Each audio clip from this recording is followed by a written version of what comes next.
নমস্কার ভিউয়ার্স, বীরকুলের পক্ষ থেকে আপনাদের স্বাগত। ভিউয়ার্স, আজ শুভ বৃহস্পতিবার। আমি কিন্তু আগের সপ্তাহে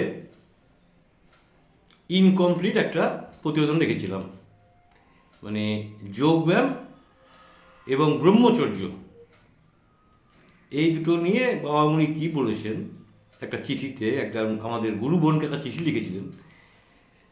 তো এর আগের দিন আমি যোগ ব্যায়ামটা সম্পর্কে পড়েছিলাম। আজকে ব্রহ্মচর্য নিয়ে পড়ি। ওই একই ব্যক্তিকে, ওই একই বোনকে চিঠিটা লিখেছেন, একই চিঠি, বড় চিঠি। আগের সপ্তাহে আমি সম্পূর্ণ করতে পারিনি জন্য আজকে এই ব্রহ্মচর্যটা পড়ছি। উনি ব্রহ্মচর্য বলছেন, বলতে গিয়ে দেখুন কি সুন্দর লিখুনি ভিউয়ার্স। বলছেন, কলিকাতাতে তুমি তোমার ধর্মভগ্নী অঞ্জলিকে দেখিয়াছ। বিবাহের পর হইতে একাধিক ক্রমে 8 বৎসরকাল স্বামীর সঙ্গে বাস করিয়াছে, কিন্তু আজ পর্যন্ত কোনো প্রকার দৈহিক সম্বন্ধ তাহাদের স্বামী স্ত্রীর মধ্যে স্থাপিত হয় নাই। একজন আরেকজনকে প্রাণ দিয়া ভালোবাসে। অঞ্জলি তাহার স্বামী ব্যতীত অপর পুরুষকে জানে না, স্বামী একমাত্র অঞ্জলি ব্যতীত অপর নারীকে জানে না। এত প্রেমের গভীরতা, একত্রে করিতেছে বাস, এক শয্যায় করিতেছে শয়ন, একের অভাবে অপরের জীবনকে নিষ্ফল মনে করে। তথাপি এই 8 বৎসর কালের মধ্যে একটি বারের জন্য দেহ সুখ লালসার পরিতৃপ্তি তাহারা সাধন করে নাই। চটুল রসনা সধবারা দাম্পত্য জীবনের পঙ্কিল ব্যবহারের আলোচনা তুলিয়া তোমার মনকে বিষাক্ত করিয়া কুমারী মর্যাদার হানি ঘটাইতে আসিলে তুমি এই পবিত্র কাহিনী বলিয়া তাহাদেরকে লজ্জিত করিয়া দিও। অর্থাৎ কেউ যদি আমাদের কুমারী বোনদের কিছু বলতে আসে, সধবা মেয়েরা, তাদেরকে এই গল্পটা করে তাদেরকে লজ্জা দিতে হবে। বিবাহ করিলে স্ত্রীলোক সধবা হয় না। সধবার ধর্ম, সধবার সতীত্ব অঞ্জলির ন্যায় সংযম পরায়ণা রমণী রক্ষা করিতে পারেন। অঞ্জলি যথার্থ সধবা। কি সুন্দর লিখেছেন ভিউয়ার্স।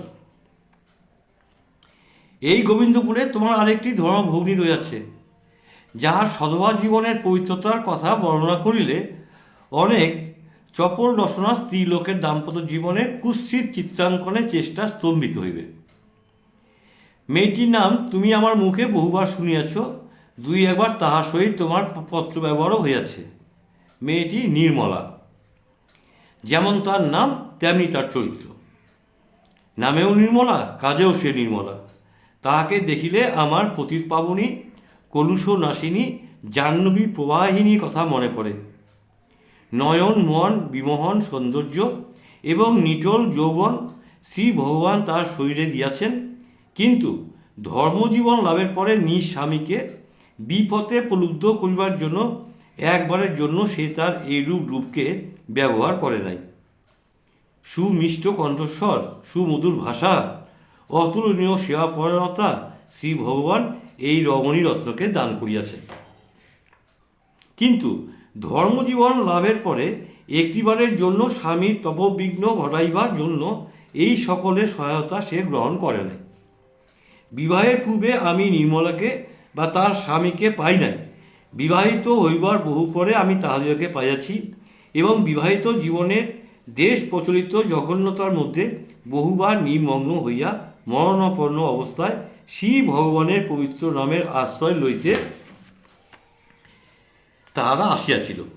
কিন্তু ধর্মজীবন লাভের পর হইতে নির্মলা সত্যই নির্মলা হইল, পবিত্রা হইল, শুদ্ধান্ত করণা হইল। তাহার চরিত্রের তেজ এত প্রখর হইল যে আজ এই 10টি বৎসরের মধ্যে একটিবারের জন্য তাহার স্বামী তাহাকে ইতর সুখ লালসার সঙ্গী রূপে গ্রহণ করিতে চেষ্টা করে নাই। ব্রহ্মচর্যের শক্তি নির্মলার মধ্যে এমন অসাধারণত্বের সঞ্চার করিয়াছে যে 2-1টি অভাবনীয় অলৌকিক ঘটনাও তার সম্পর্কে ঘটিয়া গিয়াছে। ব্রহ্মচর্যই মহাশক্তি, ব্রহ্মচর্যই ব্রহ্মবীর্যের উৎস, ব্রহ্মচর্যই পরমা শান্তির পথ। নির্মলাকে অবশ্য বিধাতৃ বিহিত বিধানের সম্মান রাখিবার জন্য কালক্রমে সন্তান জননী হইতে হইবে, কিন্তু এইরূপ একনিষ্ঠা সম্পন্ন পবিত্র চরিত্রা রমণীদের আমৃত্যু ব্রহ্মচর্যে শত শত কামকাতরা রমণী ব্রহ্মচর্যের অমোঘ শক্তিতে বিশ্বাসিনী হইয়া থাকে। ভোগ বিলাসিনী, চঞ্চল ভাসিনী, সধবাদের বাক্যের অসংযম এই সকল পবিত্র দৃষ্টান্তের দ্বারা বিনষ্ট করিও। বিয়াস, আজ এইটুকুই রইল। ব্রহ্মচর্য পালন করতে হলে ওই কুমারী, আমাদের কুমারী মেয়ে বা কুমারী বোন যারা আছে, এই যে আজে বাজে সব সধবারা এসে আজে বাজে কটূক্তি করে, বাজে কথা বলে, এগুলো শুনতে হবে না বিয়াস। ওদেরকে সেই শিক্ষা দিতে হবে। আমি আগের সপ্তাহে বলেছিলাম যে আমাদের অনুশীলনী একটা পর্ব শুরু করা হোক জেলা ওয়াইজ।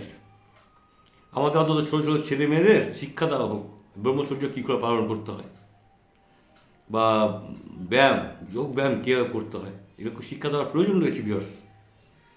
আপনারা আমাকে কিছু জানাননি, কেউ কিছু বলেননি, কিন্তু এটা করার দরকার রয়েছে। আপনারা একটু ভাবুন, ভেবে প্রত্যেকের সঙ্গে যোগাযোগ করার চেষ্টা করতে হবে। আমার কমেন্টে আপনি কি কিছু লেখেন, তাহলে তো সেই লেখাটা সবাই দেখবে, সবাই পড়বে, সবাই তো উৎসাহী হবে। সুতরাং কোনো ব্যাপার নাই, লিখুন কী করা যায়, চিন্তা ভাবনা করুন, করে আমাদের পরবর্তী প্রজন্মকে এই চারিদিকে যা পিশাচরা ঘুরে বেড়াচ্ছে তাদের হাত থেকে আমাদের মেয়েদেরকে রক্ষা করার দায়িত্ব আমাদের সেভাবে এগোতে হবে। সামনে গুরুদেবকে রেখে, বাবামণিকে রেখে আমাদের সেই কাজগুলো করতে হবে। বিরাস, আজ এই পর্যন্ত রইল। বাবামণির চরণে সত্যি প্রণাম জানাই, আপনাদের অফুরন্ত ভালোবাসা জানাই। সবাই ভালো থাকবেন, শুভেচ্ছা জানিয়ে আজকের মতো